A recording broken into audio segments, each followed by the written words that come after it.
أعوذ بالله من الشيطان الرجيم. بسم الله الرحمن الرحيم. السلام عليكم ورحمة الله وبركاته. الحمد لله رب العالمين وبه نستعين على أمور الدنيا والدين، والصلاة والسلام على سيدنا المرسلين محمد وعلى آله وأصحابه ومن تبعه بإحسان إلى يوم الدين. الحمد لله الذي هدانا لهذا وما كنا لنهتدي لولا أن هدانا الله. أشهد أن لا إله إلا الله وأشهد أن محمدا عبده ورسوله. اللهم صل وسلم وبارك على رسولك وحبيبك المصطفى سيدنا محمد وعلى آله وأصحابه ومن تبعهم بإحسان إلى يوم الدين. كما صليت وباركت ورحمت على خليلك ونبيك إمام الناس سيدنا إبراهيم وعلى آله في العالمين إنك حميد مجيد. Bapak Ibu yang cinta Allah Subhanahu wa taala, kita bersyukur alhamdulillah.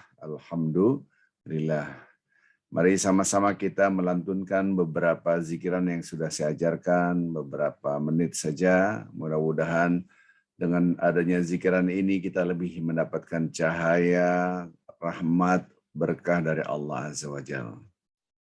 Sama-sama kita membaca Subhanallah wa bihamdihi Subhanallahil azim. Astaghfirullah wa atubu ilaih. Subhanallahi wa bihamdihi Subhanallahil azim. Astaghfirullah wa atubu ilaih. Subhanallahi wa bihamdihi Subhanallahil azim. Astaghfirullah wa atubu ilaih. Subhanallahi wa bihamdihi Subhanallahil azim. Astaghfirullah wa atubu ilaih. Subhanallahi wa bihamdihi Subhanallahil azim. Astaghfirullah wa atubu ilaih. Subhanallah wa bihamdihi Subhanallahil azim. Astaghfirullah wa atubu ilaih. Subhanallah wa bihamdihi Subhanallahil azim. Astaghfirullah wa atubu ilaih. Subhanallah wa bihamdihi Subhanallahil azim. Astaghfirullah wa atubu ilaih. Subhanallah wa bihamdihi Subhanallahil azim. Astaghfirullah wa atubu ilaih. Subhanallah wa bihamdihi Subhanallahil azim. Astaghfirullah wa atubu ilaih. Subhanallah wa bihamdihi Subhanallahil azim. Astaghfirullah wa atubu ilaih.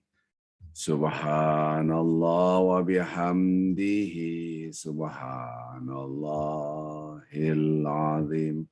Astaghfirullah wa atubu ilaih. Subhanallah wa bihamdihi Subhanallahil azim. Astaghfirullah wa atubu ilaih. Subhanallah wa bihamdihi Subhanallahil azim. Astaghfirullah wa atubu ilaih. Subhanallah wa bihamdihi Subhanallahil azim. Astaghfirullah wa atubu ilaih. Subhanallah wa bihamdihi. Subhanallahil azim. Astaghfirullah wa atubu ilaih. Subhanallah wa bihamdihi. Subhanallahil azim. Astaghfirullah wa atubu ilaih. Subhanallah wa bihamdihi. Subhanallahil azim. Astaghfirullah wa atubu ilaih. Subhanallah wa bihamdihi. Subhanallahil azim. Astaghfirullah wa atubu ilaih. Subhanallah wa bihamdihi. Subhanallahil azim. Astaghfirullah wa atubu ilaih. Subhanallah wa bihamdihi. Subhanallahil azim. Astaghfirullah wa atubu ilaih. Subhanallah wa bihamdihi. Subhanallahil azim. Astaghfirullah wa atubu ilaih. Alhamdulillah, mudah-mudahan dengan berzikir sebagaimana hadis Rasulullah SAW, pertemuan apapun yang dimukaddimai dengan as-sana 'ala Allah, memuji Allah, Allah akan memberikan rahmat kepada kita semua. Salam dan salawat kepada Nabi Muhammad sallallahu alaihi wasallam. Mengulang pelajaran sebelumnya tadi adalah sebuah zikiran dari 3 hadis Rasulullah sallallahu alaihi wasallam. Jadi ada 2 untaian kalimat yang sangat dahsyat sekali, pahalanya sangat ringan di lisan dan sangat berat di mizan, yaitu timbangan, dan sangat dicintai oleh Allah Azza wa Jalla. Apa itu? Subhanallah wa bihamdihi. Subhanallahil azim. Subhanallah wa bihamdihi. Subhanallahil azim. Maka itu para malaikat sampai bingung, ya, ini pahalanya sedahsyat apa ya? Karena bentuknya global, yang penting sangat dicintai oleh Allah. Subhanallah wa bihamdihi. Subhanallahil azim. Kalau bisa kita ratusan kali berzikir ini. Hadis yang lain itu, yang pertama adalah hadis riwayat Bukhari dan Muslim. Hadis sahih. Yang kedua hadis riwayat Muslim. Aisyah bercerita dulu Rasulullah SAW sangat memperbanyak zikiran. Subhanallah wa bihamdihi. Astaghfirullah wa atubu ilaih. Subhanallah wa bihamdihi. Astaghfirullah wa atubu ilaih. Ya Rasulullah, ditanya Rasulullah, aku melihat engkau banyak sekali berzikir subhanallah bihamdihi, astaghfirullah wa atubu ilaih. Rasulullah menjawab, Rabbi, yaitu Tuhanku, memberitahukan kepada aku apabila aku melihat tanda pada umatku, maksudnya adalah tanda kemenangan, maka aku diperintahkan untuk banyak berzikir subhanallah wa bihamdihi, astaghfirullah wa atubu ilaih. Dan aku sudah melihat tanda ini pada umatku, yaitu kemenangan maksudnya. Kemudian Rasulullah SAW membaca surat An-Nasr. Idza jaa nasrullahi wal fath. Apabila datang pertolongan Allah dan kemenangan. Ini sudah tanda. Wa ra'aitan nas. Nah, ini tandanya. Dan kau akan melihat manusia yadkhuluna fi dinillahi afwaja. Mereka masuk dalam agama Islam berbondong-bondong. Masif. Nah, ini tandanya. Fasabbih bihamdi rabbika wastaghfir. Maka bertasbihlah dengan memuji Tuhanmu dan beristighfar. Innahu kana tawwaba. Sungguhnya dia penerima taubat. Berarti ada 4 di sini. Ini perintah Allah, fasabbih, maka bertasbihlah. Instruktif bentuknya. Fasabbih bihamdi rabbika, bertahmid, wastaghfiruhu, minta ampunan kepada Allah, innahu kana tawwaba. Allah menerima orang yang kembali, taubat itu kembali artinya perintah Allah. Maka Rasulullah SAW memperbanyak zikir ini. Hadis riwayat Muslim. Nah, ini yang tadi saya ceritakan, hadis riwayat Muslim. Hadis yang lain, Rasulullah SAW paling banyak berzikir sebelum beliau wafat. Subhanallah wa bihamdihi, astaghfirullah wa atubu ilaih. Subhanallah wa bihamdihi, astaghfirullah wa atubu ilaih. Diceritakan oleh Ibnu Abbas radhiyallahu anhu bahwasanya surat An-Nasr ini orang banyak salah paham. Ya, salah pahamnya kenapa? Ketika itu Umar bin Khattab bersama Ibnu Abbas berjalan, dan Ibnu Abbas ini masih anak-anak ya, masih kecil lah ya, teenager lah ya, masih umur belasan tahun, bro. Kemudian para sahabat yang kibar sahabat mengatakan, ini anak kecil engkau bawa-bawa wahai Amirul Mukminin. Ya kamu jangan main-main, ini orang jenius, orang pinter. Kalian tahu nggak surah An-Nasr itu apa? Ya, surah An-Nasr itu adalah kabar gembira. Idza ja'a nasrullah, apabila datang pertolongan Allah, wal fath, yaitu dan kemenangan. Tiba-tiba Umar bin Khattab mengatakan, wahai Ibnu Abbas, terangkan kepada mereka. Karena aku pun tidak paham kecuali dari Ibnu Abbas. Tiba-tiba Ibnu Abbas menitikkan air mata, menangis. Dan para sahabat bingung. Kenapa? Ternyata ayat Al-Quran ini, surah An-Nasr, membawa kabar yang menyedihkan bagi sahabat. Apa itu yang menyedihkan? Karena ini tanda selesainya tugas Nabi Muhammad SAW. Tanda sudah datangnya kemenangan dan pertolongan dari Allah, berarti dekat ajal. Allah. Bapak Ibu yang cinta Allah Subhanahu wa taala, ini saya tidak mengatakan yang lebih tua lebih dahulu meninggal dunia. Kalau kita sudah sepuh gitu kan, banyaklah berzikir ini. Subhanallah wa bihamdihi, astaghfirullah wa atubu ilaih.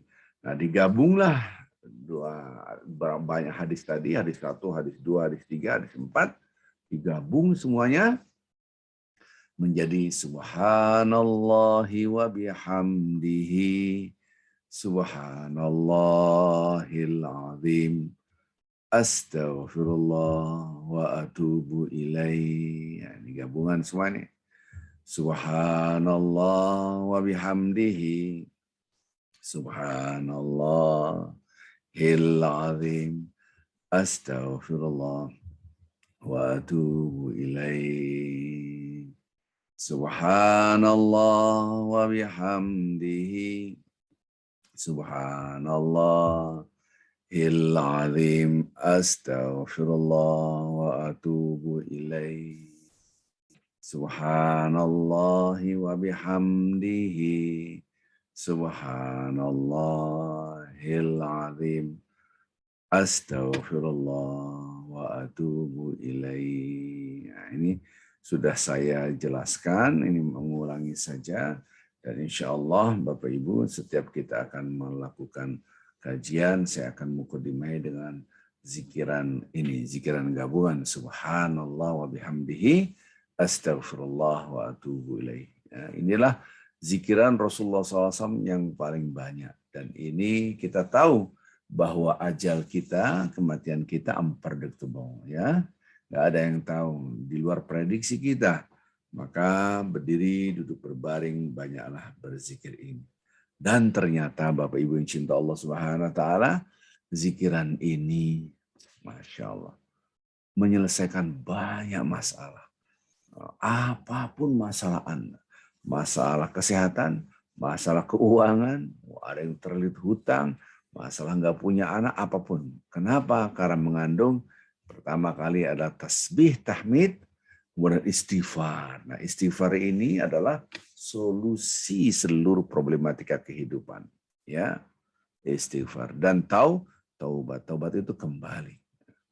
Jadi multifungsi, bukan hanya untuk menggapai pahala yang banyak, mempersiapkan kematian, tidak, akan tetapi problematika kehidupan kita akan terselesaikan dengan banyak istighfar. Ini dalilnya banyak. Jadi kita hafalin ini. Subhanallahi wa bihamdihi. Subhanallahil azim. Astaghfirullah wa atubu ilaih. Subhanallahi wa bihamdihi. Subhanallahil azim. Astaghfirullah wa atubu ilaih. Subhanallahi wa bihamdihi. Subhanallahil azim. Astaghfirullah wa atubu ilaih. Subhanallahi wa bihamdihi. Subhanallahil azim. Astaghfirullah wa atubu ilaih. Jadi Bapak Ibu, ketika kita berzikir tasbih, yang harus kita sadari bahwa ya Allah, banyak sekali aku ini menyalah-nyalahkan Allah. Allah Maha Suci.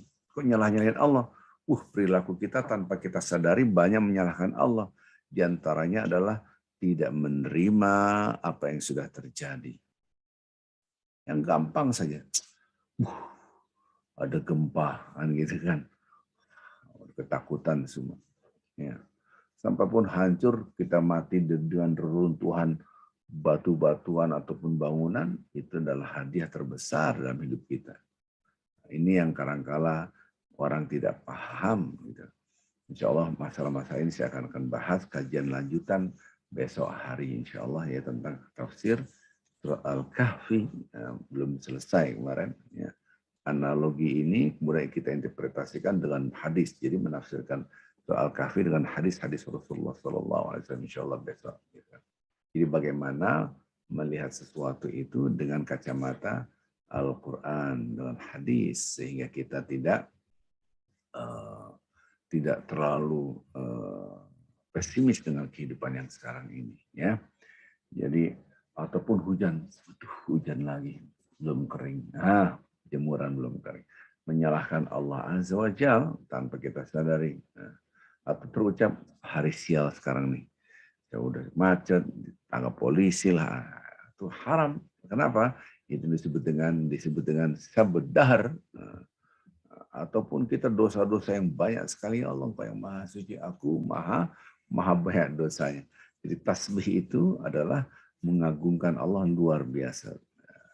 Nah, kemudian di dalamnya ada tahmid, yaitu tahmid memuji Allah. Memang semua pujian milik Allah, langsung hati kita merunduk. Kenapa? Tidak ada setitik pujian yang kita miliki, seluruh pujian milik Allah. Allah. Maka kita merasakan Masya Allah, Tabarakallah. Ya. Baik, kemudian setelah itu ada nih istighfar. Nah, istighfar ini kalau kita istilahnya terkunci mati ini, deadlock, terkunci, terkurung dengan problematika kehidupan, jalan keluarnya itu dengan istighfar. Kenapa? Kenapa istighfar menjadi jalan keluar? Karena pada dasarnya Allah maha sayang, maha baik, dan Allah tidak pernah menzalimi hambanya. Tiba-tiba kita punya masalah, problematika yang mengunci, gitu kan? Itu karena apa? Karena kesalahan kita. Maka untuk mengangkat ini dengan banyak beristighfar, diangkat istighfar.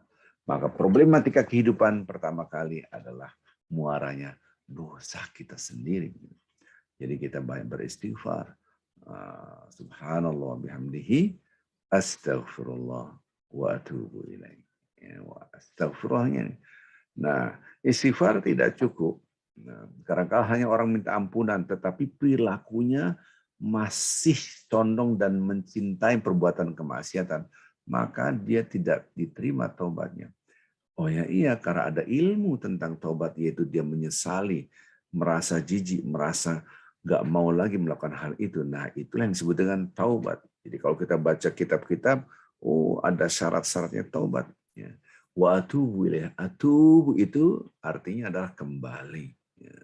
Dari yang tadinya jalan yang bengkok, ya, keluar jalur, dia kembali ke jalan yang benar. Atubu ilaih.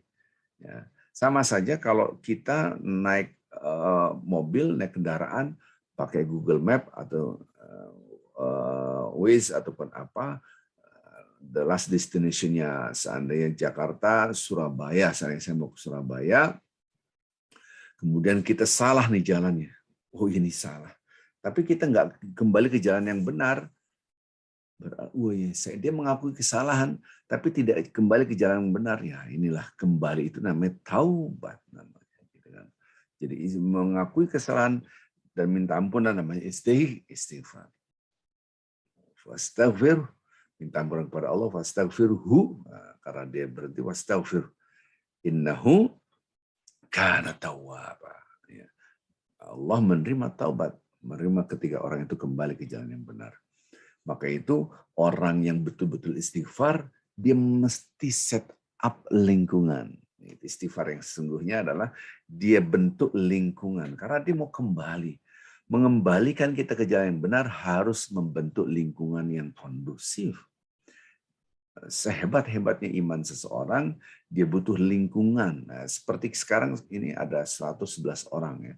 111 orang ini kita kumpul di Zoom ini, ini membentuk lingkungan agar kita tetap di jalan yang benar. Kalau tidak, lingkungan kita nggak baik, ya susah, kanan kiri depan belakang kita orang yang jauh dari agama, akhirnya kita pun susah untuk beristighfar dengan sesungguhnya.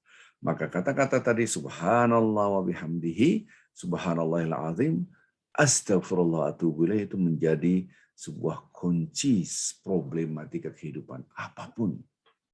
Kok bisa mengatakan apapun? Karena Al-Quran yang mengatakan demikian, bukan hanya hadis Rasulullah Sallallahu Alaihi Wasallam. Jadi Bapak Ibu yang cinta Allah Subhanahu Wa Taala, kenapa tadi saya katakan kalau ada yang mengatakan kok sedahsyat itu, karena Al-Quran menjelaskan bahwa sesungguhnya ketika orang itu punya masalah, itu bukan karena Allah zalim, justru karena manusia yang zalim. Inni kuntu minaz zalimin. Ya Allah, aku emang yang salah. Ini kata-kata siapa? Kata-kata Nabi Yunus. Nabi Yunus di dalam perut ikan paus. Di dalam perut ikan paus, beliau mengatakan, La ilaha illa anta subhanaka inni kuntu minaz zalimin. Ya Allah, Engkaulah yang maha tahu bahwasanya maha suci Allah, tidak ada setitik pun kesalahan bagi Allah, walaupun aku ini susah. Insya Allah besok kita akan bahas ya problematika kehidupan. Nah ini insya Allah kita akan masuk besok dalam surah Al-Ma'arij, surah Al-Kahfi, dan hadis-hadis yang lain. Sehingga kita melihat dunia ini menjadi kecil. Gitu. Oh iya, jadi ringan-ringan aja. Gitu. Walaupun ada berita saat kita ini, ya Allah, saya seandainya kena penyakit yang sebentar lagi menyebabkan kematian, taruhlah cancer, santai aja gitu kan, insya Allah kecil. Tapi kalau enggak kan kita drop, wah gimana gitu kan, orang sehat nggak ada sakitnya, kena gempa meninggal juga kan gitu. Jadi bagaimana cara menumbuhkan, insya Allah besok bagaimana cara melihat dunia itu menjadi kecil, maka kesabaran akan terbangun. Mudah-mudahan besok Bapak-Bapak Ibu jangan sampai absen. Insya Allah kita akan bahas kajian ayat suci Al-Quranul Karim dengan hadis-hadis Rasulullah Sallallahu Alaihi Wasallam. Jadi sampai pun kita dihina orang, dikhianati orang, dicaci maki orang, istilahnya bukan saja diinjak, dikesetin, harga diri, keep smiling, nggak masalah. Difitnahnya luar biasa. Kenapa? Karena dunia di mata kita kecil, gitu kan. Nah ini penting, ilmu ini amat sangat penting. Itulah yang disebut dengan aghnal ghina, orang yang paling kaya. Tapi nggak mungkin saya kasih tema judulnya gimana menjadi orang paling kaya. Nanti saya diketawain orang kaya lagi, gitu kan. Maksud saya gimana kita melihat sesuatu itu dengan kacamata Allah Azza wa Jalla, dengan kacamata ayat-ayat suci Al-Quran, dengan kacamata hadis-hadis Rasulullah Sallallahu Alaihi Wasallam. Subhanallah ya. Jadi Bapak Ibu harus hafalnya. Subhanallah. Jadi besok insya Allah kita akan mulai dengan berzikir. Kita mulai dengan berzikir Subhanallah wa bihamdihi, Subhanallahil azim. Baik, Bapak Ibu yang cinta Allah Subhanahu wa taala, kita akan masuk sebuah hadis Rasulullah sallallahu alaihi wasallam yang Masya Allah, tabarakallah, yang pernah saya share di grup WA, yaitu hadis Rasulullah SAW diriwayatkan oleh Ahmad, diriwayatkan oleh At-Tirmidzi, dan disahihkan oleh Syekh Albani. Ya, saya akan bacakan hadisnya, hadis Rasulullah Sallallahu Alaihi Wasallam, bagaimana Rasulullah SAW mengajarkan kita sebuah filsafat hidup. Ya. An Abi Hurairah radhiyallahu anhu. Ini dari Abi Hurairah, diriwayatkan dari Abi Hurairah radhiyallahu anhu, diriwayatkan, mudah-mudahan Allah meridhoinya, qala yaitu Abi Hurairah mengatakan, qala Rasulullah sallallahu alaihi wasallam, Rasulullah SAW bersabda, ya. Ini jelas ya. Ini karena saya nggak ada partner, jadi sendirian aja lah ya. Biasanya ada partner. Langsung ya, lihat hadisnya. Ini Rasulullah SAW berbicara, bersabda, "May yakhudhu anni haula'il kalimat."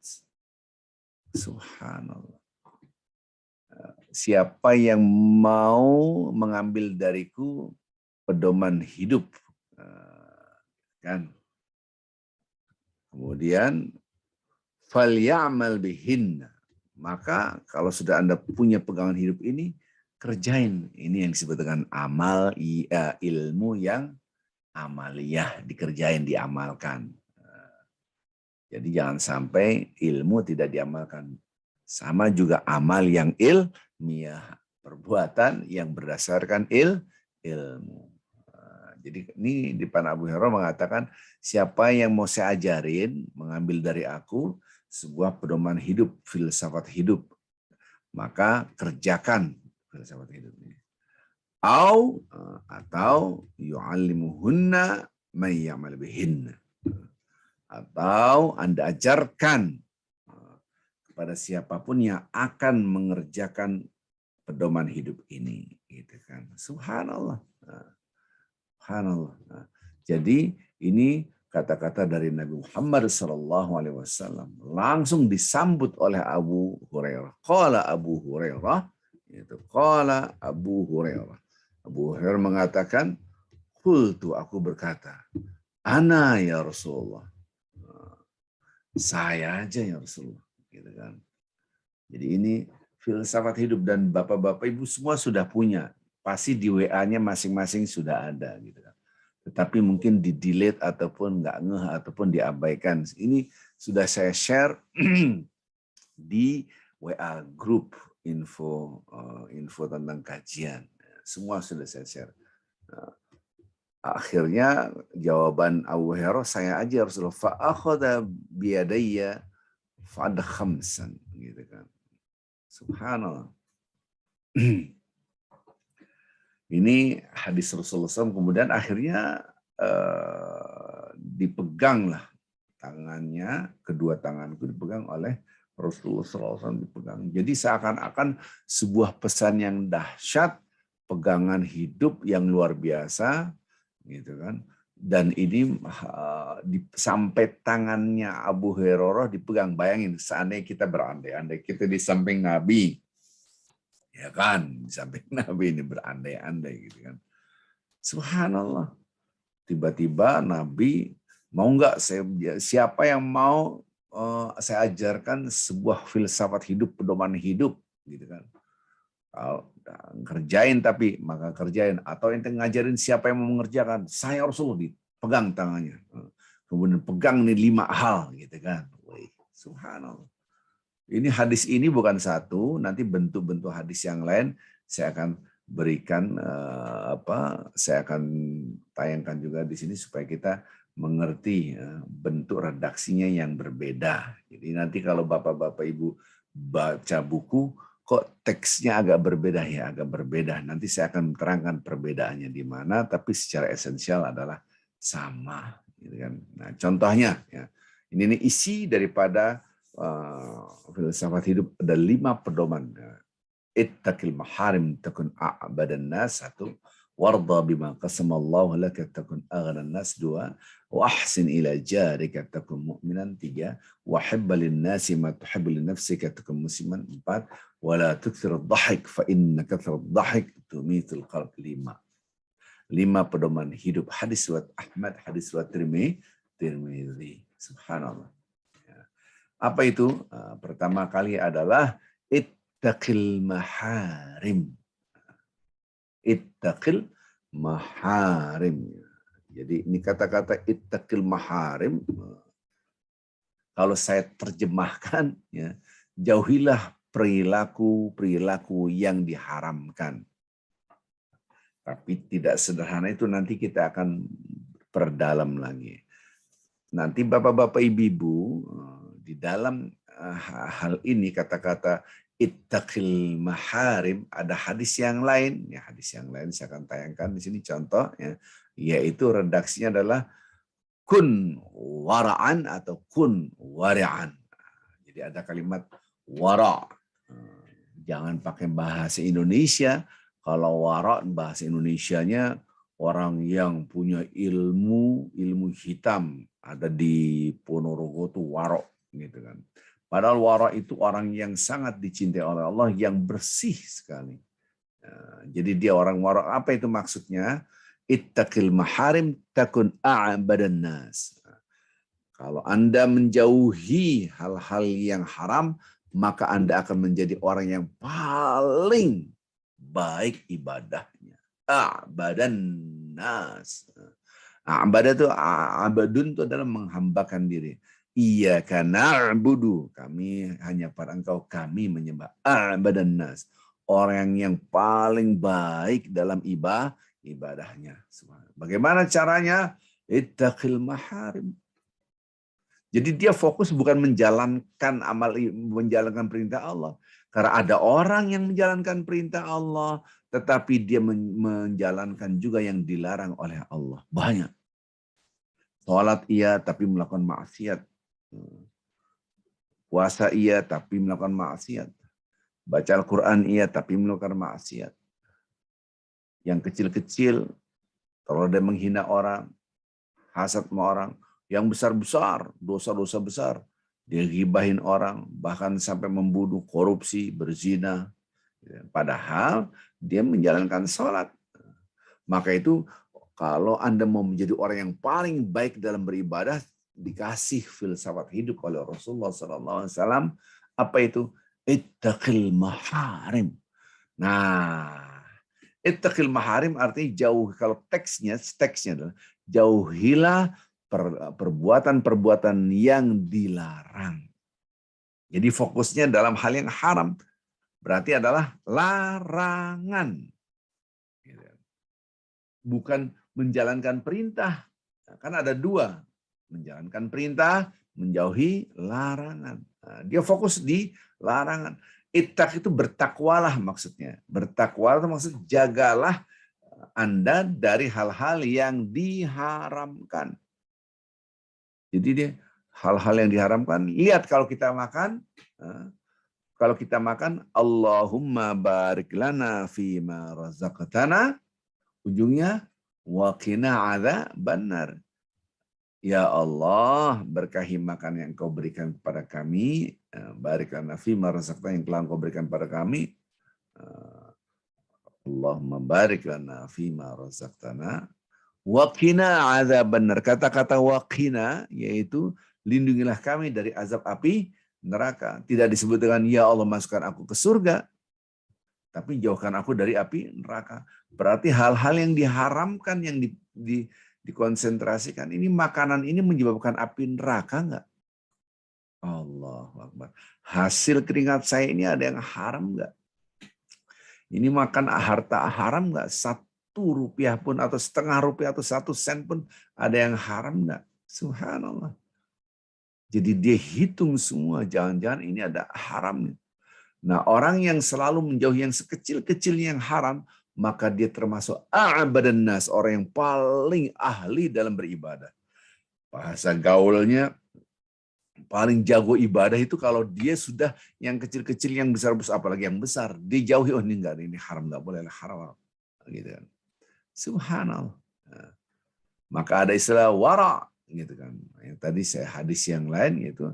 Wara itu orang yang menjaga perilaku jangan sampai melakukan yang haram. Subhanallah. Nah, sekarang kata-kata ittaqi itu sendiri, jauhi, lindungilah diri kamu dari hal yang haram, itu ada ilmunya, Bapak Ibu.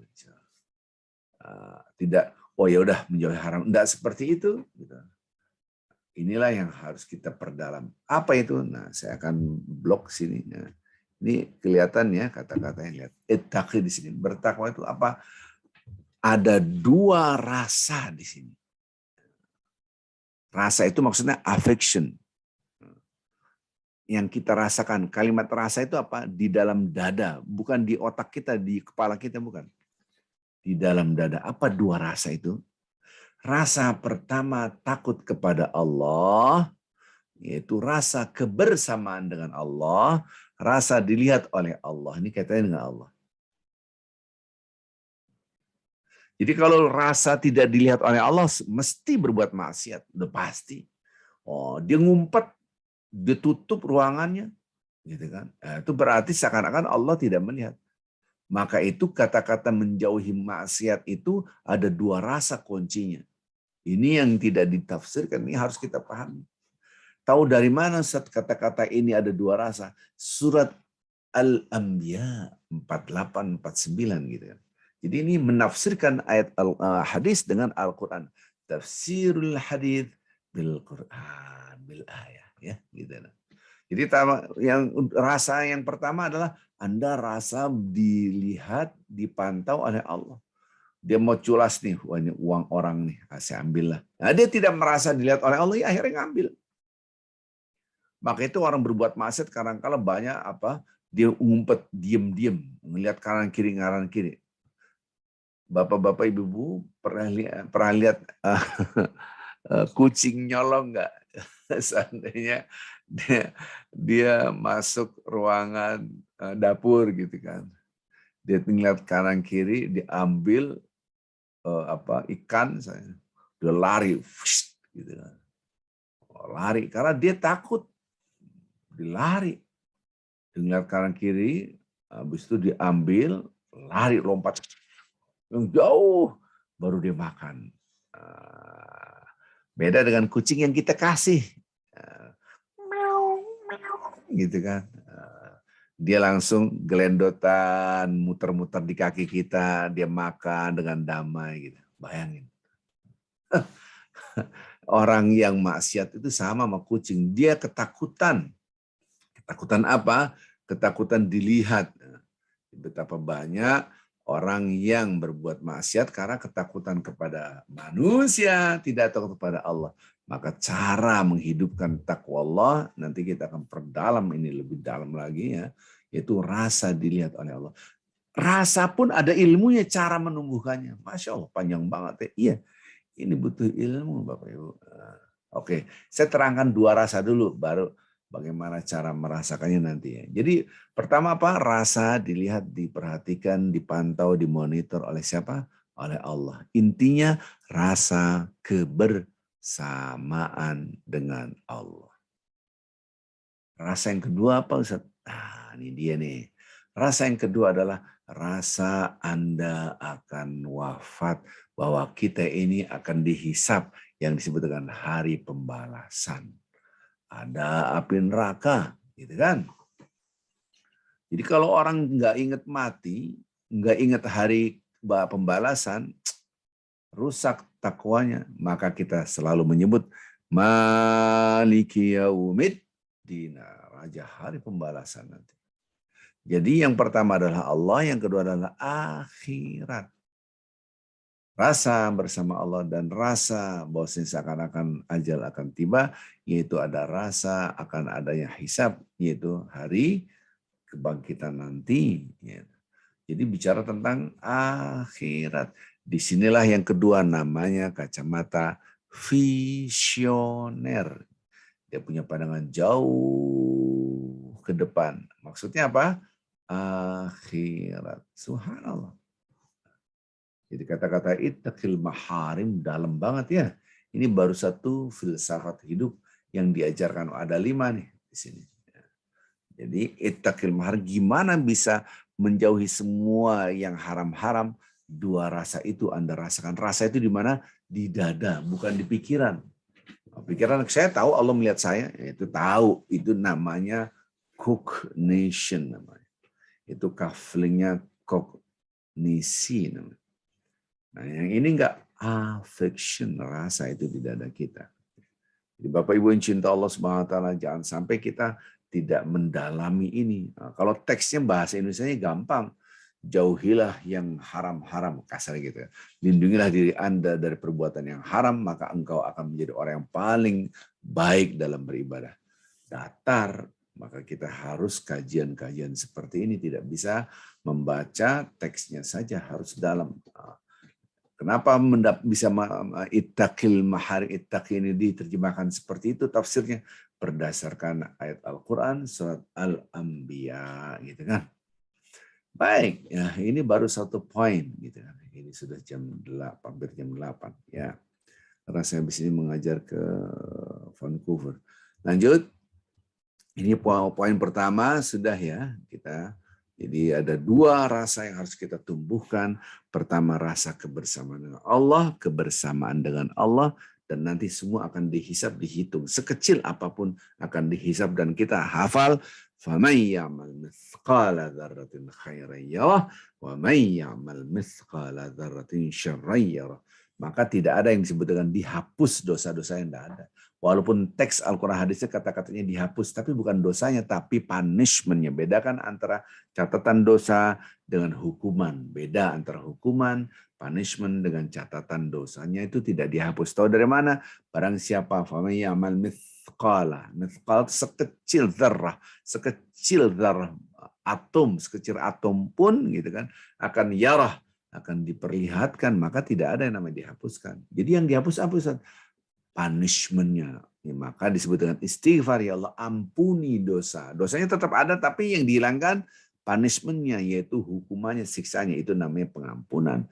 Tapi dosanya tetap ada. Maka orang yang bisa dan mampu mempunyai kekuatan menjauhi larangannya, dia sadar dosa ini akan tercatat abadi. Maka dia hati-hati tentang akhirat. Maka kacamatanya namanya apa? Kacamata visioner. Itu baru 1 poin. Masih 4 poin lagi ya. Waktunya sudah mepet. Oke, wardal bima qasamallahu lak. Warda bima qasamallahu lak. Tadi saya sudah singgung nih. Anda ikhlaskan, ridho aja udah rela. Bima qasamallahu lak. Dengan apa yang telah Allah berikan kepada engkau. Takun aghnan. Lihat, ini kaitannya dengan besok ya, kajian ini. Maka engkau akan menjadi orang yang paling kaya. Allahu Akbar. Keren banget gak sih? Ya. Takun aghnan nas. Jadi orang yang paling kaya apa? Orang yang bersyukur. Apa yang sudah diberikan oleh Allah. Ada orang hartanya mungkin lebih dari 1 miliar, 2 miliar, 3 miliar, mungkin ratusan miliar. Saya tidak tahu, mungkin bahkan triliun mungkin. Tapi rasa ini belum, ini kurang, ini kurang, ini kurang, ini kurang. Beli mobil ini, wah ada mobil yang lebih keren lagi. Ada mobil yang harga 10 miliar, dibeli harga mobil. Allah Akbar. Orang seperti ini bukan orang kaya, jadi orang miskin. Kenapa? Kurang lagi, kurang lagi, kurang lagi. Saya baru tahu ada harga apa namanya jam tangan sampai ratusan miliar. Allah Akbar, emang berapa jam waktu ini? Angkanya ada berapa sih? Setahu saya sih jam di mana? Angkanya 12. Jangan-jangan yang harga jam miliar-miliar tuh angkanya ada 100 kali. Banyak banget waktunya, tetap aja 24 jam orang sehari. Allah. Mau beli lagi, mau beli lagi, mau beli lagi, mau beli lagi, mau beli. Itu menjadi konsumtif. Menjadi orang yang fakir walaupun hartanya banyak. Karena apa? Fakir itu sesungguhnya bahasa Arab artinya butuh. Gitu. Butuh ini. Gitu. Itu yang disebut dengan lifestyle. Gitu kan. Maka orang akan menjadi susah hidup. Bayangin, ini filsafat yang kedua. Filsafat hidup apa? Yang sudah ada, syukuri alhamdulillah. Subhanallah. Jadi ridha, rela, ya Allah alhamdulillah dengan apa yang ada. Subhanallah. Saya nih sedang sakit, makanya dibatasi, yang ini nggak boleh, yang ini nggak boleh. Sudah, alhamdulillah kita bisa makan. Ada orang kagak bisa makan, pakai sonde atau pakai infus, alhamdulillah. Kita nikmati. Jadi kita tidak menggeruti keputusan Allah. Kita nikmati, Masya Allah. Apapun, sekecil apapun. Anda mau menjadi orang yang paling kaya, ini kata-kata, maka Imam Syafi'i mengucapkan aghnal ghina al-qana'ah. Ini kata-kata siapa? Imam Syafi'i. Berangkat dari mana? Dari Al-Quran dan hadis. Bahwa seketika aghnal ghina, orang yang paling kaya di antara yang paling kaya siapa? Orang yang mempunyai sifat qana'ah. Mensyukuri, rela, ridho apa yang sudah diberikan oleh Allah Azza wa Jalla. Nah, inilah kata-kata warda bima qasamallah, ini artinya ridho, ikhlas, ridho bima qasamallahu lak. Apa yang Allah berikan kepada kita. Kata-kata ridho, nah, ini bukan berarti kita tidak mau yang lebih dan tidak mau usaha tetap. Jadi ini agak dalam, ini tidak semudah yang kita pahami Bapak Ibu. Ini masalah orientasi, paradigma kita. Paradigma itu kerangka berpikir. Nah ini agak susah mulai susah ya. Susahnya di mana? Jadi kalau teksnya sih gampang. Oh rela apa yang dikasih Allah, dia menjadi orang kaya. Udah sederhana. Oh tidak sederhana itu. Ini bicara orientasi. Ada yang desorientasi, ada yang disorientasi, itu salah orientasi. Orientasi kita kebanyakan pada hasil. Dan itu tidak demikian. Harusnya orientasi kita pada usaha. Hasil sudah kita rasakan, ridho aja udah.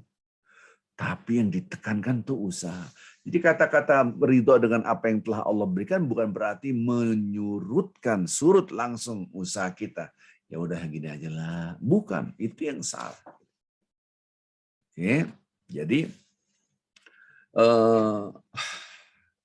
baik, saya keluar dulu, keluar dari sini supaya dalamnya. Begini Bapak Ibu, saya ajarkan. Ini ada dua nih, ya, supaya fokus ya. Ini filsafat hidup. Please, ini agak susah ya, karena berbicara tentang orientasi yang benar dengan perspektif yang benar. Yang satu disorientasi, orientasinya salah. Dan Mbak Winda sudah datang sebentar. Mbak Win saya kasih jadi co-host ya. Jadi ini ada dua, Bapak ini aduh, Masya Allah. Tolong ini dalami, dikonsentrasi ya. Yang sambil WA-an, yang sambil masak, please ini stop dulu. Ini fokus nih, Tuan. Ada orang, kebanyakan orang pada umumnya, mereka tuh fokus pada hasil usaha.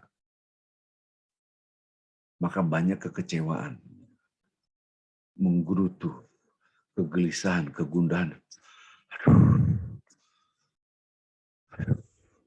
Bahkan orang yang beribadah doa pun tuh hopeless langsung. Aduh, doa nggak, kayaknya Allah nggak dengar saya ini, udah doa nggak ngaruh juga, udah kayak gini, kayak nggak berubah keadaan, gimana sih? Kenapa? Karena kerangka berpikirnya dia fokus pada hasil. Akhirnya judgment, menghakimi, gagal. Kenapa? Karena realitanya secara faktual nggak ada perubahan, gagal, nggak berhasil, apapun namanya. Nah, ketika dia melabelkan gagal, itu karena dia apa? Dia fokus orientasinya kepada hasil. Kita orang beriman tidak diajarkan begitu oleh Al-Quran dan hadis. Dalam hidup ini, Bapak Ibu yang cinta Allah SWT, bukan fokus pada hasil. Pada hasil itu Anda sudah rela, ikhlas sudah. Nah tadi ya, warḍu bima qasamallahu lakum. Jadi orientasi kita di mana? Fokus kita di mana? Fokus itu di usaha, di prosesnya. Nggak usah mikirkan hasil. Tapi mayoritas orang itu desorientasi dalam cara berpikirnya. Maka kegundahan, kegelisahan, ketakutan gitu. Karena kerangka berpikir dia salah orientasinya, salah fokus gitu. Nggak ngerti Ustaz. Nah, saya kasih tahu gini lah. Nah, ini di depan saya ini ada cincin nih, baru dikasih orang nih. Saya mau cincin nih. Gimana ya? Nggak berhasil. Tidak ada redaksi Al-Quran dan hadis, hai Arifin harus dapat cincin ini. Tidak ada. Kalau nggak dapat saya kecam engkau. Tidak ada. Dalam Al-Quran hadis justru, hai Arifin berusaha untuk dapat cincin ini. Berusaha untuk dapat. Tidak usaha, maka itu yang aku kecam. Dapat atau tidak dapat, itu urusan Allah. Tapi habit of mind kita membentuk kerangka berpikir fokus pada hasil. Contoh yang gampang doa. Oh, tolong ya Allah. Saya sakit. Sembuhkan ya Allah. Nggak sembuh-sembuh. Ya Allah. Doa, zikir, tahajud, duha, puasa, sedekah. Gitu. Nggak sembuh-sembuh. Ya Allah, ini kayak denger nggak sih? Kan? Ini salah orientasinya. Dia fokus di hasil. Siapa yang nyuruh begitu? Nah, ini kesalahannya. Maka itu, kita ini dalam menjalani lembaran hidup itu, gitu kan, fokus itu di usaha. Yang penting saya doa, fokus di doanya, udah nggak boleh berhenti, udah. Yang penting doa terus. Hasil nggak hasil, saya nggak disuruh mikirin itu. Gitu. Nabi Nuh itu mendidik istrinya, mendidik anaknya. Usaha dakwahnya 950 tahun. Berarti umurnya berapa itu? Wah, usaha. Urusan hasil terus Allah. Nggak boleh kita labelkan, weh gagal Nabi Nuh. Kenapa nggak bisa didik anaknya? Gagal Nabi Nuh nggak bisa mendidik istrinya, ujungnya neraka. No, itu bukan milik Anda. Ini orientasi yang salah. Gitu.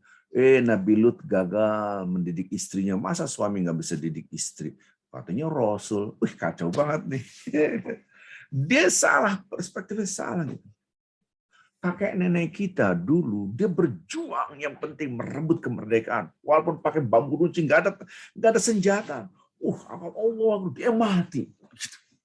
Allahu Akbar, takbir. Sekarang ada orang ngeritik takbir. Takbir berbuat maksiat, iblis aja nggak pernah melakukan takbir dengan berbuat maksiat.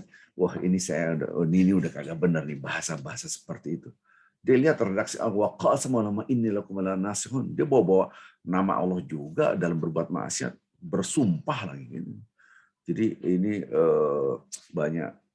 Saya dapat share ada si X mengatakan sekarang orang berbuat maksiat pakai takbir, iblis saja nggak pernah berbuat maksiat. Wah, ini katanya ahli tafsir, padahal redaksi Quran iblis bohongnya luar biasa, bawa nama Tuhan juga gitu. Ini saya tidak akan bahas itu karena saya gelisah dengan share yang kata-katanya kadang-kala yang dianggap ulama, tapi kok bahasnya begini.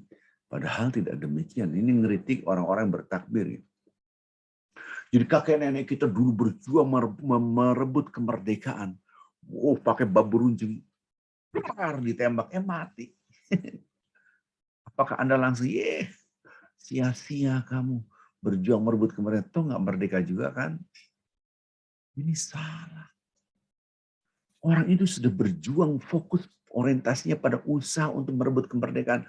Berhasil atau tidak, mungkin 100, 200, sampai 350 tahun kita dijajah. Barulah mendapatkan kemerdekaan 1945. Ada orang berjuang dapat kemerdekaan. Yes, dia berjuang dapat kemerdekaan. Ada orang berjuang tidak dapat kemerdekaan. Allah Akbar. Tidak dapat kemerdekaan bukan berarti gagal. Karena yang dilihat oleh Allah adalah gimana usahanya. Jadi bedakan antara, jangan tadi pedoman filsafat hidup nomor 2 itu disalahartikan. Ya udah ikhlas, ridho, apa kehendak Allah, ya udahlah. Lu kok nggak usaha lo? Ya, ini kan pedoman hidup. Kita udah ikhlas aja. Nah ini salah ini. Karena di cara berpikirnya salah gitu. Ini susah-susah gampang ya, karena ini kerangka berpikir masalahnya. Ya, ente kok nggak ke dokter, nggak berobat, nggak ke apalah, ke herbal. Ya, udah ditentukan kalau saya sakit mau diapain lagi, udah gini lah. Harus ridho, itu filsafat hidup yang diajarkan Rasulullah SAW kepada Abu Hurairah, diriwayatkan oleh Ahmad, diriwayatkan oleh Tirmidzi, dia hafal tuh hadisnya. Tapi salah paham ya. Ini namanya orang fokus pada hasil. Kalau hasil sudah diterima, ini sudah ditentukan oleh Allah. Tapi yang difokuskan kita di usaha untuk mendapatkan itu. Jadi doa nggak boleh berhenti karena doa adalah part daripada usaha. Ini yang mengajarkan Islam mengajarkan, bukan dari saya ini. Ini bisa-bisanya Pak Arifin aja, pelipur lara. Astagfirullahaladzim. Tidaklah gitu kan, tidak demikian. Ini dari Al-Quran hadis, bukan dari saya pelipur lara dari mana. Kita tidak mungkin mengajarkan sesuatu yang tanpa dasar, tanpa ilmu. Ini diajarkan oleh Al-Quranul Karim. Wa an laisa lil insan illa ma sa'a wa anna sa'yahu sawfa yura. Ini kan Quran yang mengajarkan, bukan dari saya. Dan sungguhnya manusia tidak dapat apa-apa kecuali apa yang diusahakan. Wa an laisa lil insan illa ma sa'a. Jadi diusaha. Ente kagak usaha kagak dapat. Bukan dah berhasil atau tidak gitu. Ya kan usaha. Kan pernah saya ajarkan ada 2 orang yang satu ahli ibadah luar biasa. Kan saya sudah ajarkan yang judulnya dulu itu materi ini sudah berapa tahun kita kajian ini. Judulnya Allahumma shalli alaihi wasallam, mulia di mata manusia, hina di mata Allah. Ada orang yang hina di mata manusia, mulia di mata Allah. Ya kan? Ini pernah saya ajarkan. Ini hadis qudsi. Hadis qudsi ini pernah saya ajarkan. Rasulullah SAW bercerita, ini hadis qudsi yang sahih. Dulu ada 2 orang bersahabat seperti saudara, bersahabat dari kalangan Bani Israel. Jadi udah ratusan tahun yang lalu. Yang satu mujtahidun fi ibadah, yang satu rajin ibadah, yang satu maksiat mulu gitu kan. Besoknya ketemu orang maksiat, udah jangan maksiat, kata yang ahli ibadah. Iya, mau dekat sama Allah, ya Allah, aku mau dekat dengan kau. Lagi usaha, maksiat lagi. Jangan maksiat, iya, sampai berkali-kali. Apakah kamu ini memantau saya terus? Biarkanlah aku dan Allah. Dia lagi usaha untuk mendekatkan diri pada Allah. Wih, sombongnya ahli ibadah ini. Angkuh. Raka dasar lu. Gak diampuni lo dosa kayak gitu. Kurang ajar. Oh, marah dia. Dan dalam hadis qudsi ini, keduanya akhir wafat, dipanggil oleh Allah Azza wa Jalla, orang yang ahli ibadah, sebelum dilemparkan ke neraka. Apakah kamu lebih hebat daripada aku dalam ilmu pengetahuan? Jadi apakah Anda lebih tahu dari saya? Yang kedua, apakah kamu lebih kuasa daripada saya? Karena dia menentukan diampuni, neraka, surga. Jadi bapak-bapak ibu jangan sampai Anda nuding orang, neraka, surga. Jangan ya. Itu adalah milik Allah. Itu judgment. Itu hasil akhir orang masing-masing milik Allah. Jadi jangan Anda ngejudge orang lain. Nah, orang tadi akhirnya yang tadi ahli ibadah dimasukkan ke neraka. Ini hadis qudsi ini pernah saya terangkan, saya bacain. Yang maksiat tadi karena dia usaha akhir masuk surga. Subhanallah. Jadi balik lagi, ini sesuai dengan surat An-Najm, surat 53 ayat 39. Gampang ingatnya, gampang banget. 5339, 5339, 33-nya di tengah. 5339. Wa an laisa lil insan illa ma sa'a wa anna sa'yahu sawfa yura. Ayat yang selanjutnya 5340 tentu.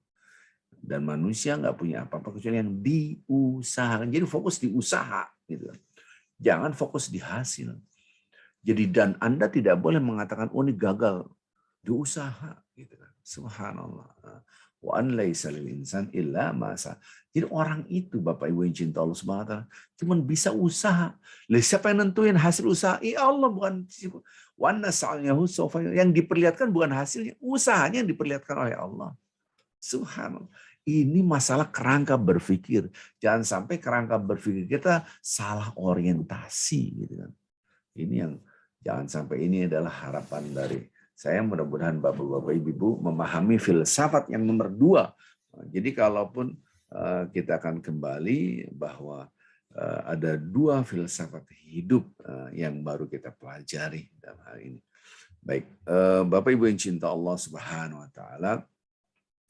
Tadi pertama kali apa tadi? Kita ittaqil maharim takun a'badan nas gitu kan. Jauhi maksiat-maksiat, perbuatan-perbuatan yang haram sekecil apapun, maka Anda menjadi orang yang paling dahsyat, paling baik dalam beribadah. Dengan 2 rasa tadi kan. Jadi mohon maaf, walaupun nanti saya share hadisnya, dan itu sudah saya share kok. Bentuknya flyer gitu kan. Kemudian saya terangkan, tapi itu kan teks, jadi harus dipahami gitu, dengan dalam. Yang kedua, pedoman hidup yang kedua, rela warda bima qasamallahu laka takun aghnan nas. Jadi Anda ridha, rela apa yang telah diberikan oleh Allah Subhanahu wa taala kepada kita semua sehingga kita menjadi orang yang kaya gitu kan. Subhanallah, ini baru 2, sisa 3 nih. Baik. Selanjutnya adalah hadis Rasulullah Sallallahu Alaihi Wasallam, bagaimana Rasulullah SAW mengajarkan kita filsafat hidup, bahwa Allah Subhanahu Wa Taala mengajarkan bagaimana menjadi orang yang mukmin yang baik. Yang tadi orang yang ahli ibadah, yang kedua orang yang kaya. Nah, orang yang mukmin yang baik gimana? Wahsin ila jarik takum mukminan. Kita yang orang paling dekat dengan kita berbuat baik. Berbuat baik. Kalau Anda yang terdekat siapa? Ya keluarga kita. Siapa lagi? Tetangga kita. Kita perbaiki perilaku kita. Berbuat baik. Wahsin, berihsan. Selalu membuat manfaat. Bikin orang senang, bikin orang senang, bikin orang senang. Takun mukminan. Maka engkau menjadi orang yang benar-benar beriman. Padahal iman itu kan secara individual. Sifatnya individual, vertikal kepada Allah. Tapi ternyata redaksi hadisnya, wa ahsin ila jarik. Anda perbaiki, berihsan dengan tetangga engkau, maka engkau takun mukminan. Subhanallah. Betapa pedoman yang ketiga ini, kesolehan individual vertikal itu tercermin dalam kesolehan sosial horizontal. Jadi kalau kita baca baca hadisnya datar aja kali ya, gitu kan. Karena apa? Karena ya kalau kita baca teksnya, berbuat baiklah kepada tetangga engkau menjadi orang beriman, datar aja. Kayak tadi kan, ridho dengan apa yang Allah berikan, maka engkau menjadi orang yang paling kaya. Datar karena nggak dalam, maka itu kita kajiannya tafsir hadis, menafsirkan supaya kita ngerti dalamnya, bukan translation. Nggak mungkin temanya menerjemahkan hadisnya, tidak. Lihat nih, wahsin, wahsin, berbuat baik, wahsin ila jari. Pada tetangga engkau, orang paling dekat, kita berbuat baik. Kalau seorang ayah, ya jangan pelit-pelit sama bini, sama anak, jangan pelit-pelit. Gitu kan. Anda berbuat baik aja, paling banyak manfaatnya buat orang lah, kira-kira gitu. Maka takun mukminan. Nah, di sini kata-kata mukminan. Mukminan itu kan mukmin, iman itu kan individual banget, gitu kan. Urusan pribadi banget lah. Ternyata kesolehan individual vertikal itu dikaitkan dengan kesolehan sosial horizontal kita. Subhanallah. Saya ulangi lagi, kesolehan individual vertikal kita tercermin harusnya dalam kesolehan sosial horizontal. Dan ini kaitannya dengan pedoman hidup yang keempat nanti. Nanti ini dulu ya. Jadi iman seseorang itu dilihat dalam perilaku kepada sekeliling sekitarnya. Nah, memang apa? Nah, yang keempat ini. Wa hibbalin nas ma tuhibbu li nafsik takum musliman. Ini lebih dahsyat lagi.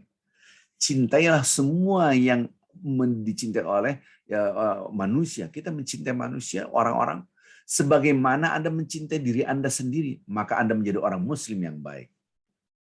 Kita pasti mencintai diri kita, tapi kita juga harus mencintai orang lain sebagaimana kita mencintai diri kita sendiri.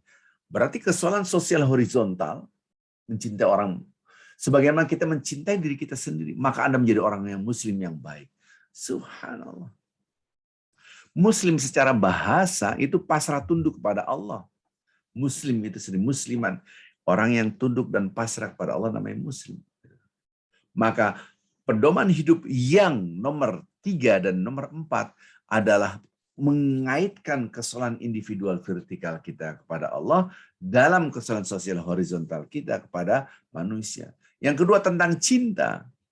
Anda pasti cinta diri Anda. Kita pasti mencintai diri kita. Maka cinta diri kita ini juga harus kita tebarkan kepada manusia sebagaimana kita mencintai diri kita sendiri. Subhanallah. Mukmin muslim. Subhanallah. Baik Bapak Ibu yang cinta Allah Subhanahu wa taala, saya harus cepat menyelesaikannya ini karena saya nanti harus ada tanya jawab dan saya akan ada kajian lanjutan. Jadi Bapak-bapak Ibu juga boleh mengikuti kajian lanjutan ini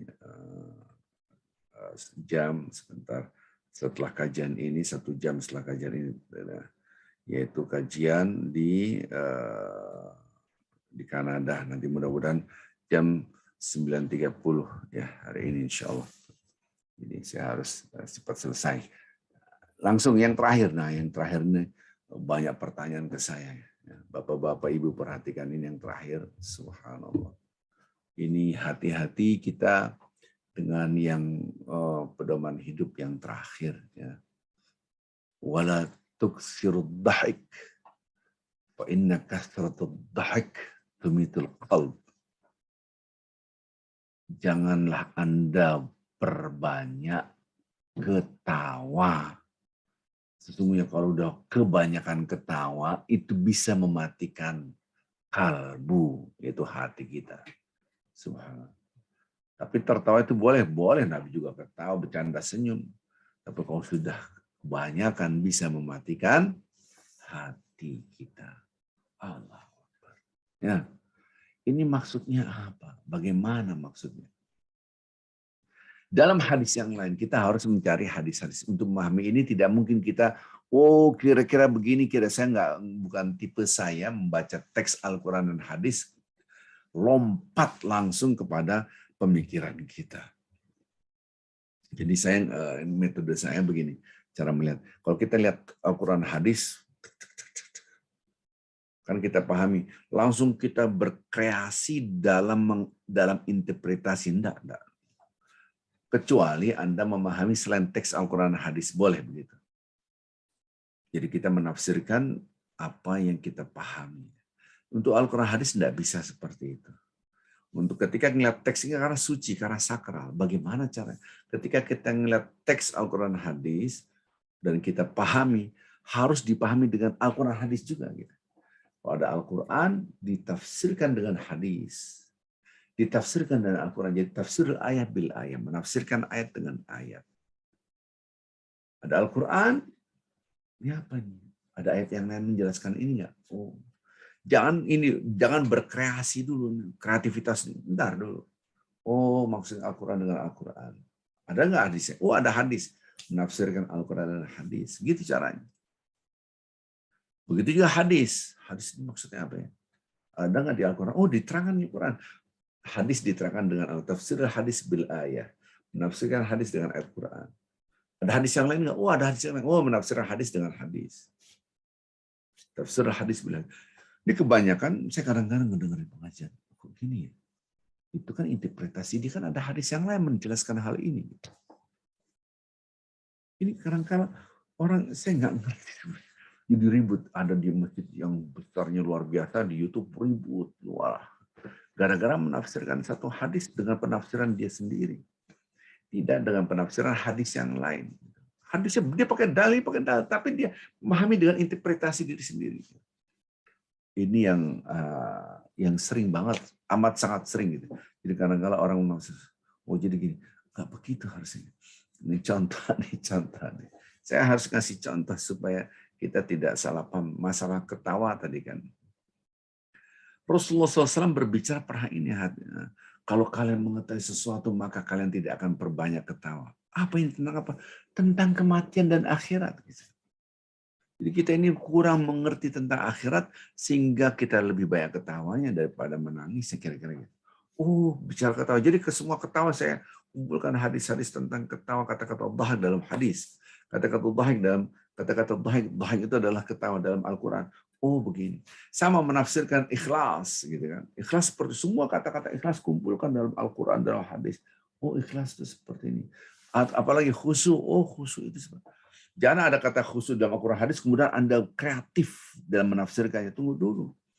Dan kreativitas itu setelah kita pahami Al-Quran hadis semua secara integrated, secara holistik kita pahami secara utuh, baru kita mempunyai daya kreativitas berdasarkan Al-Quran dan hadis. Gitu. Ada guidance gitu. Jadi kadang kalau ada ceramah-ceramah, oh ya masa begitu, enggak begitu. Karena hadis ini nanti akan benturan dengan hadis. Kita istighfar 3 kali. Karena hadis ini 3 kali. Nabi cuma 3 kali istighfarnya setelah sholat. Nggak boleh 5 kali atau jadi ribut. Setelah sholat nggak boleh baca Al-Fatihah. Karena Nabi nggak boleh baca Al-Fatihah. Kita harus ittiba kepada Nabi. Loh. Ceritanya gitu ya. Ini contoh. Akhirnya ini paling benar. Karena kita ikut ittiba Nabi. Bendera ittiba itu ngikutin Nabi. Kita juga ittiba Nabi. Dengan hadis Rasulullah membolehkan. Gitu kan. Contoh yang tadi kita mau kedima tadi, contohnya subhanallah bihamdi subhanallah. Nggak boleh haram. Ada campur-campur hadis. Kita kayak beginilah ya. Akhirnya pemahaman kita akhirnya jadi ribut hal-hal yang pemahaman parsial. Gitu. Pemahaman parsial. Gitu. Kemarin saya dapat share video seorang ustadz ceramah bla bla. Saya bilang mungkin ustadz ini benar, tapi motong hadisnya, motong ceramahnya, cuma sekian menit, hitungan detik, habis itu selesai. Enggak boleh, karena pemahaman bisa salah. Ini hal-hal. Nah, berbicara tentang tertawa, Bapak Ibu yang cinta Allah Subhanahu Wa Taala. Kaitannya mematikan hati yang seperti apa yang mati? Zikrullahnya yang hilang. Oh, dari mana? Hadis. Orang yang berzikir dengan orang yang tidak berzikir itu seperti orang yang mati dan hidup. Bukan mati dalam fisik. Jadi hati itu akan hidup apabila dengan zikrullah. Zikrullah itu pemahaman juga subhanallah. Bukan begitu saja. Al-Quran adalah zikrullah. Inna nahnu nazzalna dzikra wa inna lahu lahafizun. Sungguhnya kami mendirikan zikir. Maksudnya apa? Al-Quran. Jadi orang itu disuruh banyak berzikir, maksudnya disuruh baca Al-Quran. Salat juga zikir. Wa aqimis shalah lidzikri. Jadi kalimat zikir itu harus diluaskan. Saya pernah mengajak dalam grup itu tentang zikir. Tiba-tiba ustadz yang lain meremehkan, zikir mulu. Saya tidak tersinggung, biarin aja. Dia ngomong apa? Enggak ngaruh. Kenapa? Karena saya tidak pernah disuruh oleh Allah mencari ridho manusia. Meremehkan zikir. Zikir itu dahsyat. Gitu. Hidup hati. Seorang itu, nanti kita akan bahas lebih dalam lagi. Seorang itu yang dilihat oleh Allah itu hatinya. Innallaha la yanzur ila suwarikum wala ila ajsamikum walakin Allah yanzur ila qulubikum. Allah itu tidak melihat rupa Anda tidak juga melihat fisik Anda, raga. Yang dilihat oleh Allah adalah hati kita. Hati kita, subhanallah. Mungkin perilaku kita amal soleh, tapi hati kita show off, nggak diterima oleh Allah. Anda sedekah tapi niatnya show off, nggak diterima. Maka hati-hatilah dengan yang ada di dada ini. Fisik Anda, secara fisik Anda keep smiling 2 cm ke atas, apa kabar, jeng, sehat, dalam hati hasad. Tersambar gledek sekali. Perilaku itu, Bapak Ibu, itu nampak gambaran hati sebetulnya. Perilaku itu adalah aktualisasi, perilaku kita adalah aktualisasi yang ada di dalam. Ibarat kita megang gelas panas, pas lihat, oh ada teh panas, gitu gambaran. Jadi kalau saya megang gelas, misalnya megang gelas ini, ada teh panas berani. Jadi perilaku kita adalah aktualisasi yang ada di dalam diri kita sendiri. Dan Allah melihat hati kita. Jadi orang yang cerdas itu dia ngontrolnya apa? Hati. Karena berangkatnya dari sini. Nah ini supaya hidup. Kenapa? Kita mereview lembaran hidup kita dan refleksinya ke depan. Itu disebut dengan reflection. Melihat ke belakang untuk melihat ke depan. Bukan melihat ke belakang untuk ke belakang. Ke belakang untuk ke depan. Itu yang disebut dengan reflection. Meta level reflection. Jadi hati ini harus kita lihat, oh iya ya, astagfirullah. Jadi berangkatnya dari sini. Kita, aduh, dikit aja sedih. Oh tahu. Ajar juga nih orang. Allah astagfirullahaladzim. Jadi ngontrolnya begitu. Wah, ngeliat perempuan cantik. Wah, cantik banget. Ya Allah, astagfirullahaladzim. Gitu kira-kira. Jadi kontrolnya dari dalam gitu. Nah, orang bisa ngontrol, itulah hati yang hidup gitu. Itu controlling, jadi Allah melihat hati kita nih. Apapun yang terbesit. Allahu Akbar. Ini lisannya Bismillahirrahmanirrahim. Hatinya, jemuran belum kering, belum ada matahari. Ini Jakarta ini mendung terus ya. Nggak ada kering-kering ini gimana, kemarin belum kering. Dan akhirnya apa? Astagfirullahaladzim, Allah tahu. Emang Allah nggak tahu hambaku sholat pada tanggal sekian hari ini, hari apa, jam sekian detik ini dia lagi mikirin jemuran. Allah nggak tahu. Nah, orang tidak pernah ngontrol hatinya karena hatinya mati. Kenapa mati? Karena lebih kebanyakan ketawa gitu. Itu controllingnya mati. Namanya mati nggak bisa dikontrol. Mati gimana sih? Gitu. Jamnya mati gimana mau ngontrol? Maka mudah-mudahan nanti kita akan lanjutkan karena sudah 8:30. Ya, yang 9:10 nanti saya harus ngisi lagi. Saya harus bagi tenaga juga gitu kan. Mudah-mudahan kalau ada pertanyaan silahkan. Insya Allah ada manfaatnya kajian hari ini. Ya. Dan besok kita akan ketemu kembali juga kajian Aksi Peduli Bangsa, yaitu melanjutkan tafsir tentang surah Al-Kahfi dengan hadis-hadis Rasulullah Sallallahu Alaihi Wasallam. Dan besok insya Allah saya akan anjurkan ada buku yang sangat bagus kalau bisa dibeli, dan saya nggak jualan buku di sini gitu kan. Dan itu menjadi hadiah buat siapapun keluarga kita, jadi diwariskan karena itu buku sangat amat bagus. Sampai ketemu insya Allah besok. Kalau ada pertanyaan silakan Mbak Winda. Subhanakallah wa bihamdik. Asyhadu an la ilaha illa anta astaghfiruka wa atubu ilaik. Assalamualaikum warahmatullahi wabarakatuh. Waalaikumsalam warahmatullahi wabarakatuh. Baik Pak Ustadz, ini ada 2 pertanyaan. Yang pertama dari Bu Tinja Suyono. Assalamualaikum Pak Ustadz, banyak orang mengorientasikan bahwa ikhtiar itu kerja keras atau usaha mati-matian dan lain-lain. Tapi dia lupa berzikir.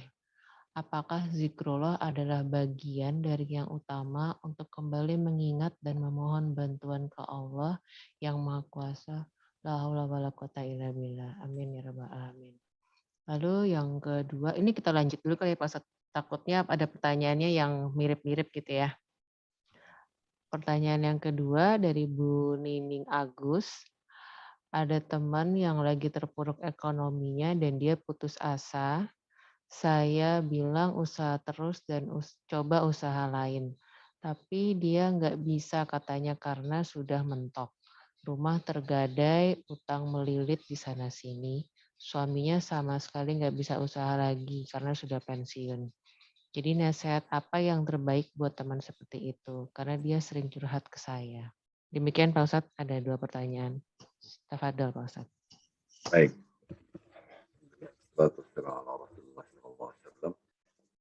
Yang pertama, yang kedua akan saya gabung jawabannya semua. Ya, saya akan gabung. Mudah-mudahan bisa dipahami. Bapak Ibu nih keluar dulu dari sini. Bapak Ibu pernah ke tanah suci?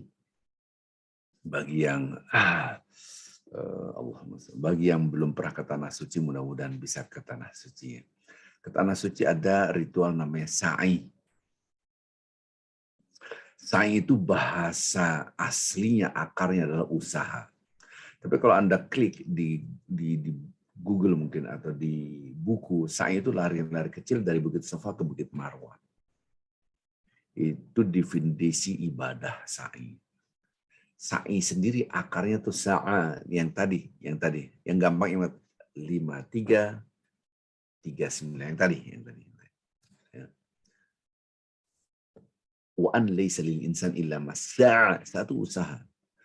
Jadi kisahnya yaitu istri Nabi Ibrahim alaihissalam itu Siti Hajar, ini istri yang kedua, istri pertamanya adalah Sarah gitu kan. Itu beliau punya bayi. Itu biwadin ghairi zar'ain. Redaksi Al-Qur'annya itu gambarnya adalah di lembah yang tidak ada satu tumbuhan pun hidup. Rumputnya kagak hidup, gimana mau ada air? Rumputnya nggak hidup, berarti nggak ada kehidupan. Ditaruhlah di situ oleh Allah Azza wa Jalla. Nabi Ibrahim bawa anak istri ke sini. Udah gitu disuruh tinggal, Nabi tinggalin. Nah, pertanyaan yang kedua, udah mentok, nggak ada air, kan mentok. Yang pertanyaan kedua tadi, kan istrinya mentok. Istilah mentok itu sendiri adalah orientasi dia salah, disorientasi. Karena fokus pada hasil.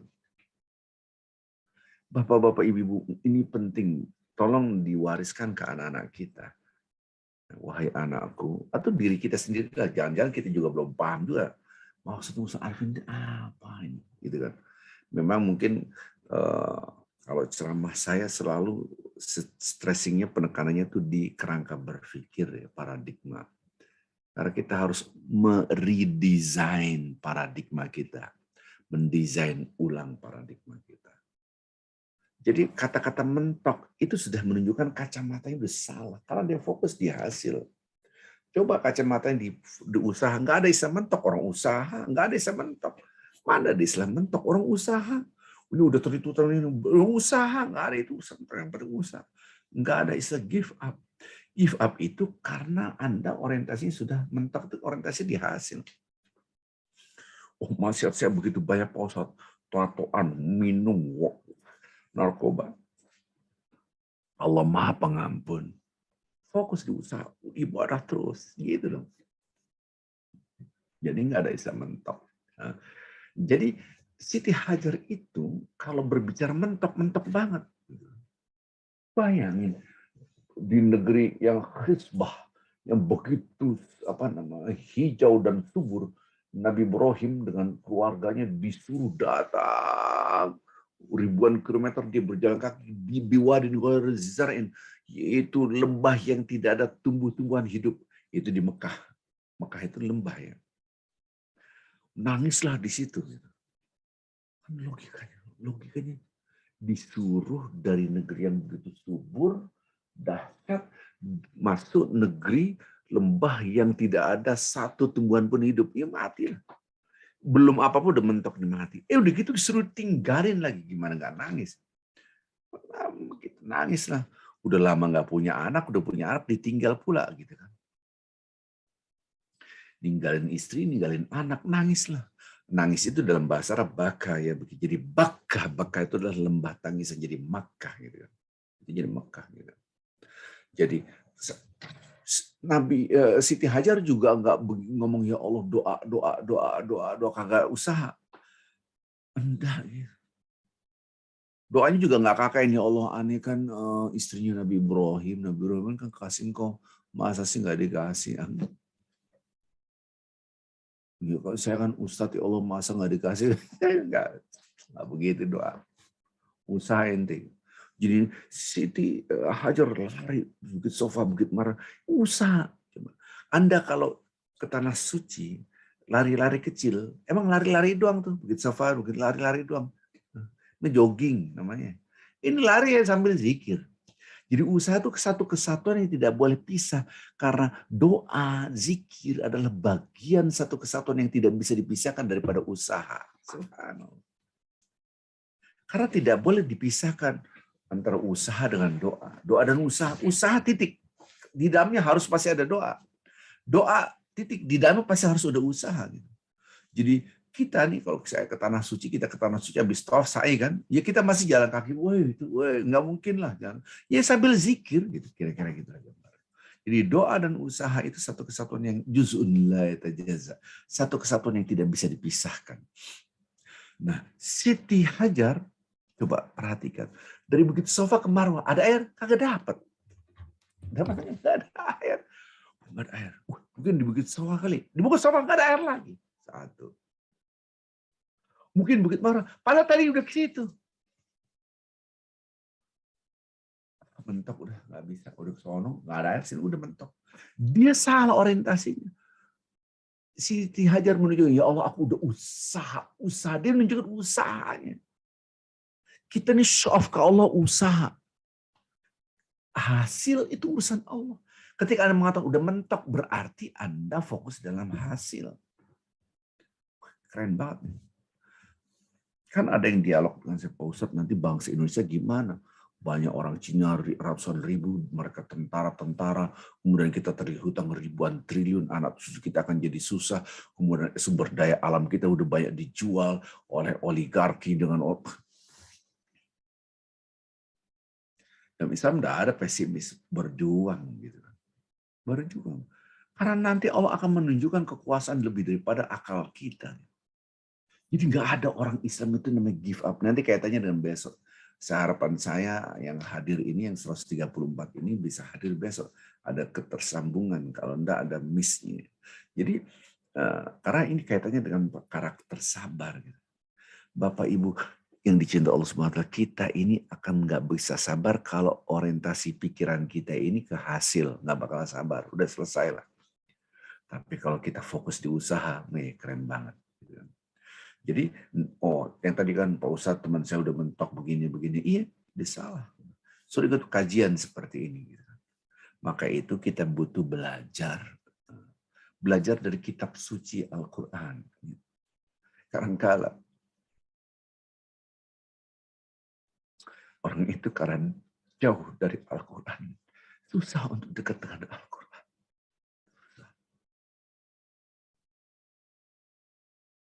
Karena yang bersih dengan yang kotor itu nggak bisa ketemu.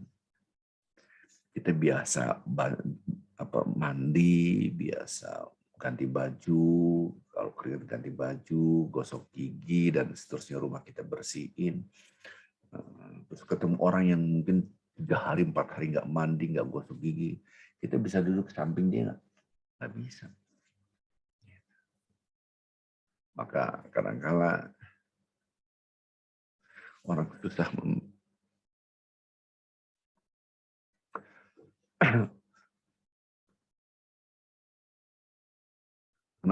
orang itu susah membaca Al-Quran, susah dengar nasihat dari Al-Quran,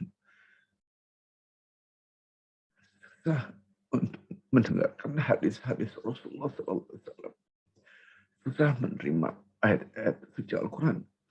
Itu karena dosanya.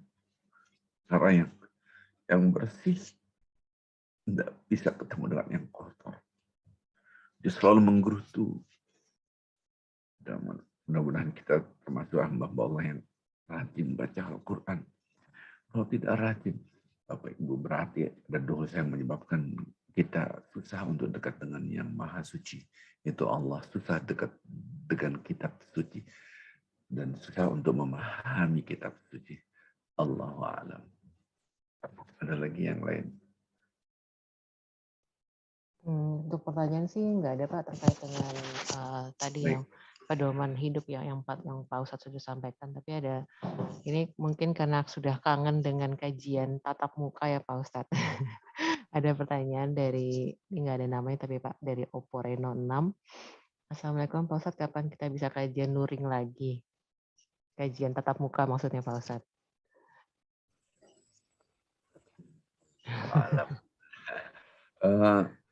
Kalau tatap muka pertama butuh tempat ya gitu kan, tempat paling masjid gitu kan. Dan ini kan yang kumpul di sini nggak semua di Indonesia dan nggak semua di Jakarta gitu kan. Dari macam-macam tempat tentu akan berbeda. Memang enak sih tatap muka gitu kan. Tapi mudah-mudahan dengan Zoom seperti ini bisalah. Maka itu saya akan coba untuk merubah cara pendekatan kajian selama ini. Saya akan mukadimah dulu dengan zikrullah gitu kan, supaya hati kita diberikan cahaya dulu oleh Allah, baru kita bahas kajian Al-Quran dan hadisnya. Jadi mulai besok insya Allah kita akan zikir dulu, sehingga persiapan hati pikiran kita disiapkan, kemudian tinggal masuk ayat-ayat Al-Quranul Karim kita. Mudah-mudahan ya kajian kalau offline paling di masjid ya. Saya nggak tahu, saya belum tahu di masjid mana yang kondusif. Semua masjid sih kondusif, tapi untuk lebih strategis dan susah ya. Mungkin Zoom ini adalah salah satu solusi dan bisa direkam, bisa yang nggak bisa hadir bisa ikut kajian di YouTube di rekaman. Mudah-mudahan itu saja. Baik Bapak Ibu yang cinta Allah Subhanahu wa taala, saya harus istirahat dulu. Siapa yang mau ngikuti nanti pada jam 9.30